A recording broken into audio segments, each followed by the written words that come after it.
اچھا، چوتھی ہماری بات یہ ہے شادی ایک نہیں، شادیاں زیادہ کرنی چاہیے، کروڑوں نکاح زیادہ کرنے، نکاح زیادہ کرنے چاہیے، کیونکہ کروڑوں عورتیں مردوں سے زیادہ ہیں۔ سارے مرد ابھی نکاح کر لیں تو بھی کروڑوں عورتیں بچ جائیں گی۔ ان کے لیے اللہ نے یہ حلال راستہ جو بنایا ہے، اس کو آسان اور عام کرنا کتنا ضروری ہے، اس پر کھل کر ارشاد فرمائیں، یہ موضوع بڑا اہم ہے۔ بسم اللہ الرحمن الرحیم۔ میں ساتھیوں سے کہتا ہوں کہ قرآن کریم کی آیت کا اسلوب ہے جس میں ایک سے زائد نکاح کی بات ہے۔ اب جو چیز میں نے مستنبط کی، اخذ کی ہے، ممکن ہے مجھ سے پہلے بھی کسی نے کی ہو لیکن میرے علم میں نہیں ہے، لیکن جو میں کچھ عرصے سے بتاتا ہوں ساتھیوں کو کہ وہ یہ ہے، دیکھیں نا جی، ایک ہمارا اردو کا اسلوب ہے بات کرنے کا، اور ایک شریعت کا اسلوب ہے سمجھانے کا، بات کرنے کا۔ تو بسا اوقات ہم جب اس کو اپنی زبان میں لے آتے ہیں نا تو اس کی روح کو چھوڑ کے لے آتے ہیں، اس کو خالی خولی الفاظ لے آتے ہیں جس میں وہ طاقت نہیں ہوتی۔ اس کی مثال میں آپ کو یہ نکاح ہی کے الفاظ سے دیتا ہوں جو قرآن کریم میں استعمال ہوئے ہیں۔ فَانْكِحُوا مَا طَابَ لَكُم مِّنَ النِّسَاءِ مَثْنَىٰ وَثُلَاثَ وَرُبَاعَ۔ بھائی آپ اپنی پسند سے نکاح کریں، دو وثلاثہ تین ورباع چار، یعنی ابتدا ہی ایک سے زائد سے کی۔ یہ تو عام بات ہے نا، یہ تو ہر ایک بتاتے ہیں۔ فَإِنْ خِفْتُمْ أَلَّا تَعْدِلُوا فَوَاحِدَةً، عدل نہ کرنے کا خوف ہو تو ایک پہ گزارا کرو۔ ہاں جی، ٹھیک ہے نا جی، فَعَلَيْكُمْ وَاحِدَةً ہے نا، تو ایک پہ گزارا ہی، اور کیا ہوگا؟ پیچھے دو اور تین اور چار کو دیکھ کے فواحدہ کا مطلب یہی کریں گے نا کہ ایک پر یار گزارا کرو اگر تم عدل نہیں کر سکتے ہو۔ اس کے علاوہ اور کیا اسلوب بنتا ہے؟ اب میں 3 4 اصل ہے اور مجبوراً چلو بھائی جی اب میں آپ کو بتاتا ہوں۔ کہا کہ ایک سے زائد کرو، 4 تک پہنچ جاؤ، عدل نہ کر سکو تو ایک پہ ٹک جاؤ، ایک یہ اسلوب ہے۔ ٹھیک، اب اس اسلوب کو پلے باندھ لیں، اردو کا اسلوب دیکھیں جی، اگر عدل کر سکو تو پھر ایک سے زائد کرو۔ اللہ، اس اسلوب میں آسمان زمین کا فرق ہے کہ نہیں؟ فرق ہے۔ اب جو اردو کا اسلوب ہے نا، عدل کر سکو تو ایک سے زائد کرو، اس اسلوب میں پتہ چلتا ہے عدل ناممکن حد تک مشکل ہے۔ اس ہزاروں لاکھوں میں سے کوئی ایک ہوگا جو عدل کی حد کو برقرار رکھ سکے گا، تب اس کو اجازت ملے گی، وگرنہ اصل ایک ہے۔ اصل یہ ہے، عدل کر سکو تو ایک سے اوپر جاؤ، اصل ایک ہے۔ تم میں سے لاکھوں میں سے کوئی ایک عدل ہوگا جو اس مقام تک پہنچے گا، لا شیء کے مقام تک، اس کو پھر شیء بننا پڑے گا اور وہ جا کے نکاح کرے۔ یہ کتنا الٹا اسلوب ہے، جبکہ قرآن کا اسلوب آپ کو ترغیب دیتا ہے ایک سے زائد نکاح پہ، اور اسی کو آپ نے جب اپنی زبان میں بیان کیا تو آپ کی زبان کا اسلوب ترغیب دیتا ہے کہ ایک پہ ٹک جاؤ، یعنی 360 ڈگری کا فرق ہے۔ اور یہ اسلوب الحمدللہ میں نے خود قرآن کریم سے اخذ کیا، معلوم نہیں مجھ سے پہلے بھی کسی نے اخذ کیا ہوگا، توارد کہہ دیں گے اس کو، لیکن مجھے خوشی ہوتی ہے کہ قرآن کریم کے مفہوم سے جو میں نے اخذ کیا اس پر میرا اتنا اطمینان ہے۔ میں آپ کو بالکل، میں آپ کی اس اسلوب کی تائید کرتا ہوں۔ اللہ پاک نے آپ کے دل میں بالکل جو ڈالا بالکل ٹھیک ڈالا۔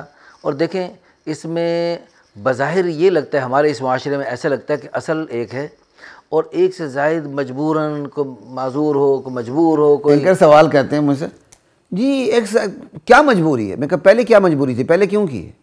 جس وجہ سے پہلے کی اسی وجہ سے میں دوسری کر رہا ہوں، ہو سکتی ہے، بالکل بات ہی ختم ہو گئی۔ اللہ پاک میں اپنے آپ کو بدکاری سے بچانا چاہتا ہوں، میں اپنے آپ کو عفت کے دائرے میں رہنا چاہتا ہوں، میں اپنے آپ کو کیا کہتے ہیں سکون کے زیادہ اچھے مقام پر لے جانا چاہتا ہوں۔ تم ہوتے کون ہو؟ اجازت اللہ تعالیٰ نے دی، تم کون ہوتے ہو؟ بالکل۔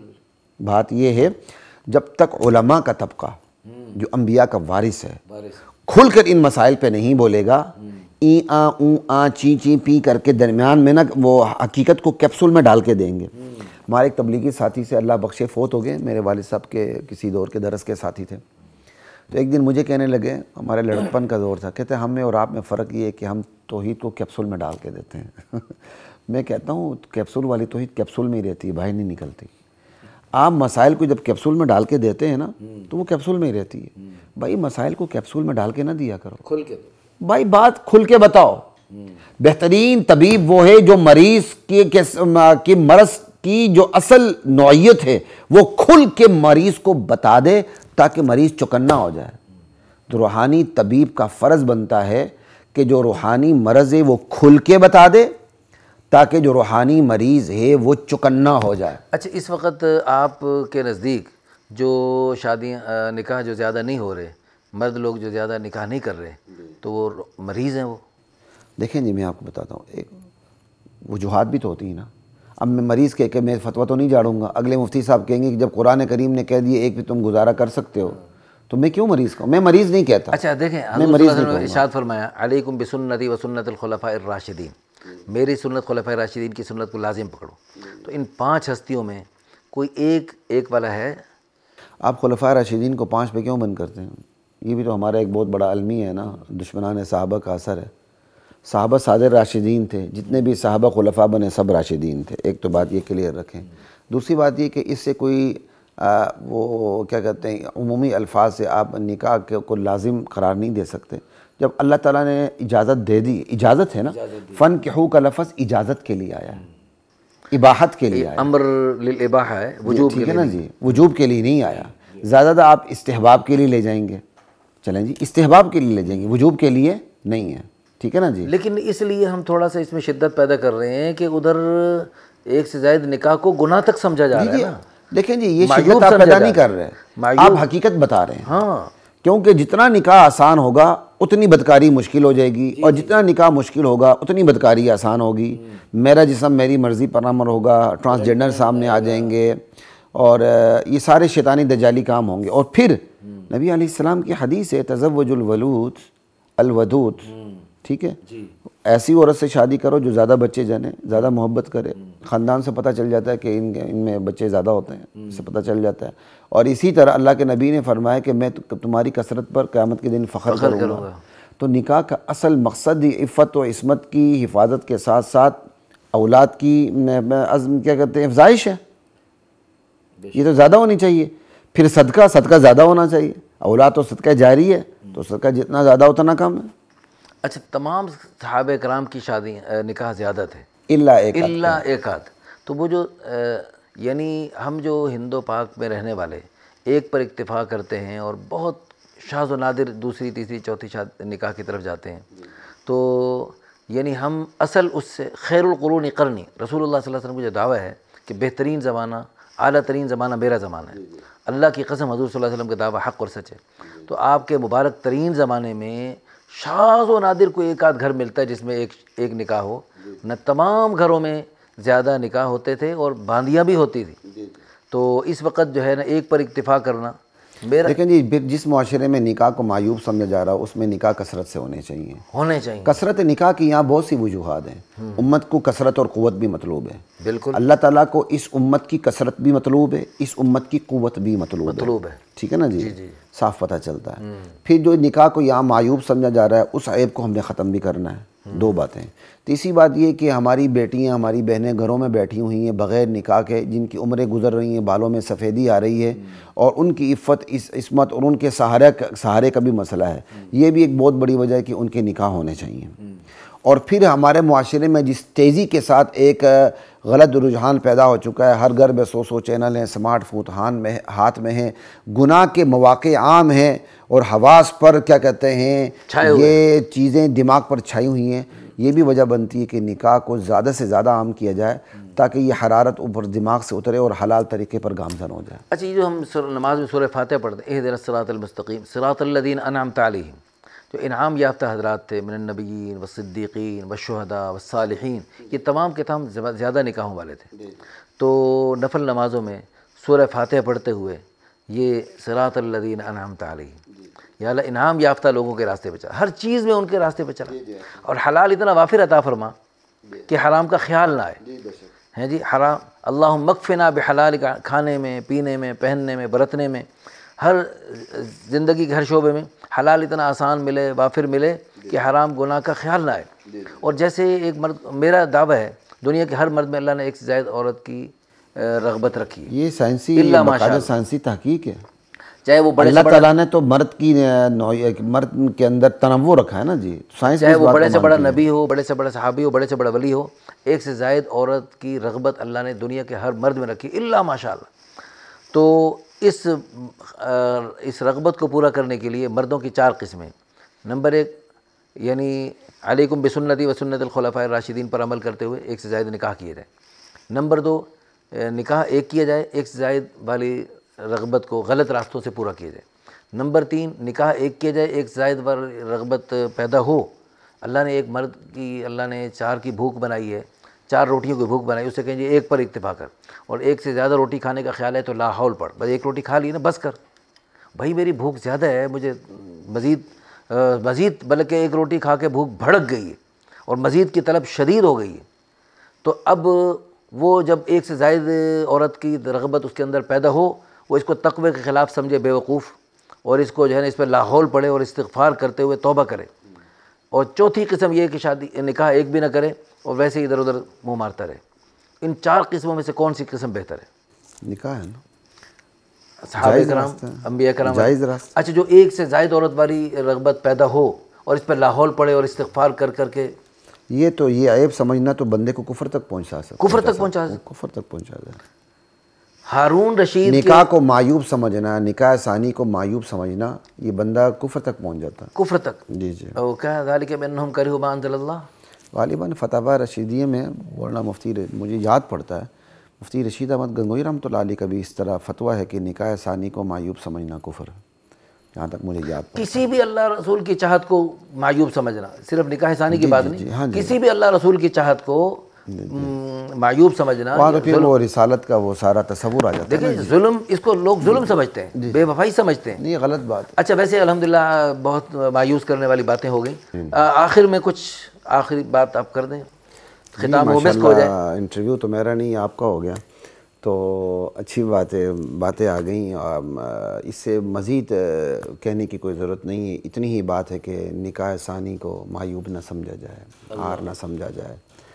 رسول کریم صلی اللہ علیہ وسلم کی سنت ہے، صحابہ کی سنت ہے ایک سے زائد نکاح کرنا، اس پر اللہ تعالی ہم سب کو عمل کرنے کی توفیق عطا فرمائے۔ اچھا، آپ نے جو نکاح ثانی کی باتیں کی، آپ کے دل میں بھی کچھ جذبہ، کیونکہ جب بندہ اوروں کو دعوت دیتا ہے اس کے اندر اپنے اندر بھی جی ہے، اللہ کا جذبہ بیدار ہوتا ہے۔ اللہ کا شکر ہے۔ بس اصل میں ایک بات دیکھیں نا، نکاح ثانی کا مطلب یہ نہیں آنکھ بند کر کے کود پڑنا اور پھر طلاق کی ریشو بڑھا دینا، ٹھیک ہے نا جی، نہیں، مناسبت سے ساری باتیں۔ ہر گھر کا اپنے ایک ٹپیکل ماحول ہوتا ہے۔ نکاح ثانی کا مطلب یہ نہیں کہ میں اس ماحول کو، اس مزاج کو نظر انداز کر دوں۔ میرے لیے پیشکشیں آتی ہیں، لیکن کچھ اپنی پریورٹیز ہوتی ہیں، اپنی ترجیحات ہوتی ہیں، بندہ اپنی ترجیحات کو سامنے رکھتا ہے، ٹھیک ہے نا۔ نکاح ثانی کا یہ مطلب بھی نہیں کہ آپ کود پڑ جائیں اور مستی نکالنے کے بعد طلاق دے دیں، ایسی بات نہیں ہونی چاہیے۔ اگر آپ نے نکاح کرنا ہے تا حیات نیت سے کریں، نیت کریں۔